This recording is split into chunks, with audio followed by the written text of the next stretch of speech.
Welcome back, deep divers. Ready for another fascinating deep dive? Always. Today we're going to be looking at something pretty interesting. Oh, It's the connection between a modern thriller novel called The Killing Game okay. and, one of the most famous stories from the Bible, Hmm. David and Bathsheba. Wow. Okay. Yeah, and our source for this is an article written by the author of The Killing Game, Interesting. who writes under this pen name The Black Rose. Okay. And she actually analyzes this parallel in the article and says it kind of emerged unintentionally. Unintentionally. Yeah, as she was writing, it just kind of came out. Huh. That's really interesting. Yeah, so get ready for some unexpected twists and turns as we kind of uncover how she wove this classic weighty story into a modern thriller. I'm ready. So let's introduce the characters a little bit from The Killing Game. Oh. So we meet Ives. Uh, He's our hero. okay. And he is completely captivated by this woman named Allina. Right. But get this, he actually gets a marriage certificate before he even meets her in person. Wow. That's, Pretty serious commitment. yeah, I mean, that's some serious commitment there. Is it really love, though? That's a good question. Or is there something else driving him? It seems like a powerful, almost primal attraction Yeah. that kind of defies logic and reason. Yeah. I see that. It's very much like King David when he sees Bathsheba bathing Right. and is just overcome with desire. Yeah. In both cases, we see a powerful man Uh-huh. who is driven by this really intense longing. Yeah. And it sets off this chain of events Right. with some pretty lasting repercussions. Yeah. The author uses this phrase, a series of missteps, Okay. to describe what happens next. Right. So walk us through those pivotal moments in the novel. Sure. What mistakes does Ives make? Well, And how do they connect back to the biblical narrative? okay, so the author outlines 3 key errors in judgment that Ives makes. Okay. The first is that Ives delays proposing to Allina. Mm. He waits. Until his work with this kind of shadowy organization called the Bureau puts her in danger. Oh, so he's already involved? Yes. And this delay, putting his desires first. Right. It echoes David's sin of adultery with Bathsheba. Okay. Both men kind of prioritize their own desires over acting in accordance with what might be considered a righteous path. Yeah, so he Yeah. makes things more complicated than they need to be. Exactly. What's the second misstep? Well, despite knowing the risks, Mm-hmm. Ives involves Allina in a dangerous case. Oh, wow. He thinks he can shield her. He thinks he can protect her. Yeah, he's got this act of hubris, Oh, thinking he can control the situation. right. And this really directly parallels David's attempt to cover up his actions, Oh, I see. which ultimately leads to Uriah's death. Right. Both men underestimate the potential consequences of their choices. Hmm. They believe they can manipulate circumstances to their advantage. It sounds like he's trying to play God, Yeah. trying to orchestrate these events Right. according to his will. Exactly. And that never ends well, does it? Not usually. What's the final mistake Ives makes? Well, the final and perhaps most tragic Okay. misstep is Eve's failure to recognize that Allina is pregnant.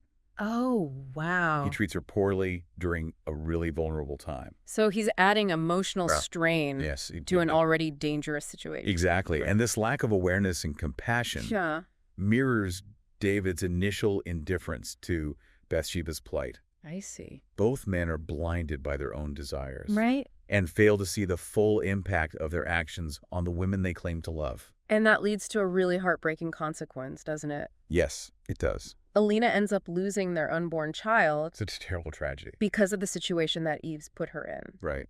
The author includes a really powerful passage Okay. in the novel describing Ives' reaction to this loss. Oh, wow. I think it's worth reading Yeah. to really illustrate the raw emotion of their Absolutely. Let's hear it. Oh, here it is. Feeling as though his heart had ruptured, Ives heaved a wild grunt, and in a burst of motion, he stood, lifted the metal chair he had been sitting in, and hurled it at the opposite wall. As it crashed and fell to the floor, the tearing sound of the bending metal carried the echo of Ives' hatred of Luca through the room. Then it filtered down the cold tile corridor. Oh. The raw grief and anger in that passage are just palpable. It's like you can feel the weight of his despair. Crushing him. Yeah, crushing him. That raw outpouring of grief Yeah. really highlights the unintended but devastating consequences of Eve's actions. Yeah. You know, it echoes the pain experienced by David and Bathsheba Right. when their first child dies. Right. The child that was conceived in sin. Right. Conceived in sin. Which is seen as a divine judgment. But some might say that comparing a fictional thriller Right. to a sacred text is a bit of a stretch. Sure. How would you respond to that? It's not about drawing a literal one-to-one comparison. It's more about recognizing the underlying themes and archetypes Okay. that resonate across time and genre. Okay. The author isn't saying Eve's is a modern-day King David, Right. but that his story, like the biblical narrative, Mhm. speaks to the universal human experience Right. of desire, temptation, and the consequences of our choices, Yeah, that makes sense. you know. And, you know, that actually brings us to one of the most fascinating aspects of both stories, the idea of redemption. Redemption. Yeah, even in the face of this tragedy, Uh-huh. both Ives and Allina Okay. and David and Bathsheba, Right.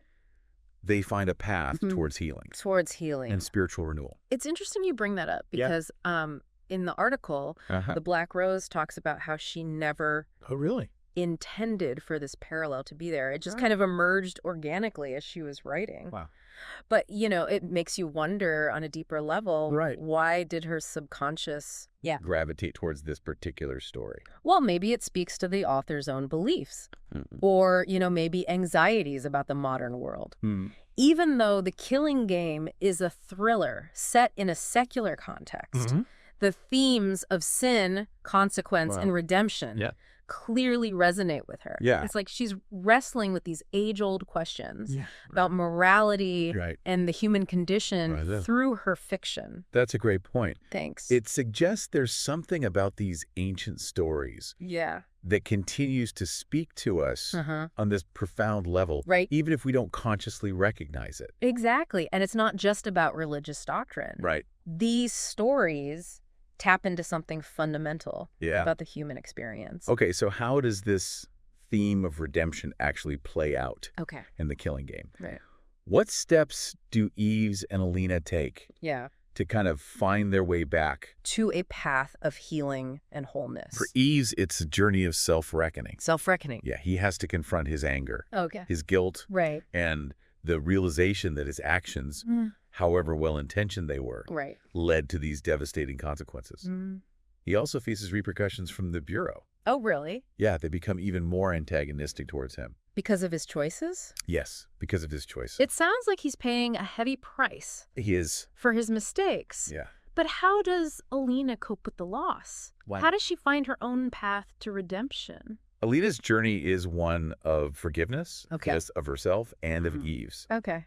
You know, she acknowledges her own role in the tragedy. Yeah. She chose to get involved despite the risks, Right. and she ultimately finds solace in her faith. So through forgiveness, she's able to move forward and Yeah. rebuild her life. Exactly. That's a really powerful message. It is. Like, even in the darkest of times, even when we feel like we've made these irreparable mistakes, Right. there's always the possibility of forgiveness, healing, and a return to a more righteous path. Precisely. And I think that message resonates with so many people Yeah. because it speaks to our shared human experience of falling short, making choices we regret, Right. and yearning for a way to make things right. Yeah. It's like that old saying, With that, the road to hell is paved with good intentions. right. But this Right. story Yeah. and the biblical narrative Yeah. remind us that even if we stumble down that road, there's always a chance to turn around, Right. to find our way back to a path Yeah. that leads to healing and wholeness. Absolutely. Okay, so we've talked about desire. We've explored the consequences of flawed choices. Right. And we've delved into this concept of redemption. Right. What does this all mean for us as readers? What can we take away from this intriguing parallel between The Killing Game Okay. and the story of David and Bathsheba? Well, one of the key takeaways, I think, Okay. is the realization that these ancient stories, these timeless themes, Right. they continue to hold relevance in our modern lives. Yeah, I love that quote. Which one? There's nothing new under the sun. Oh, yeah. It's such a simple statement, It is. but it carries so much weight. It does. It suggests that even though the world around us is constantly changing, the fundamental challenges we face as humans remain the same. Precisely. We still grapple with desire. We still make mistakes. And we still yearn for redemption. And by exploring these timeless themes through stories, both ancient and modern, we gain a deeper understanding of ourselves and the world around us. Yeah, it's like holding up a mirror to our own lives and seeing these ancient patterns reflected back. Absolutely. We might not be kings or spies or anything, but we all face those moments of temptation, those choices that can lead us down a path of unintended consequences. And that's where the real power of storytelling lies. Yeah. You know, in its ability to connect us to something bigger than ourselves, to these timeless truths that have resonated with humans for centuries. So by recognizing these patterns in our own lives, we can maybe start to make more conscious choices. Absolutely. Choices that lead to healing and growth. Exactly. Rather than pain and regret. So as we wrap up this deep dive into the killing game and its connection to the story of David and Bathsheba, what's the one thing you want our listeners to walk away with?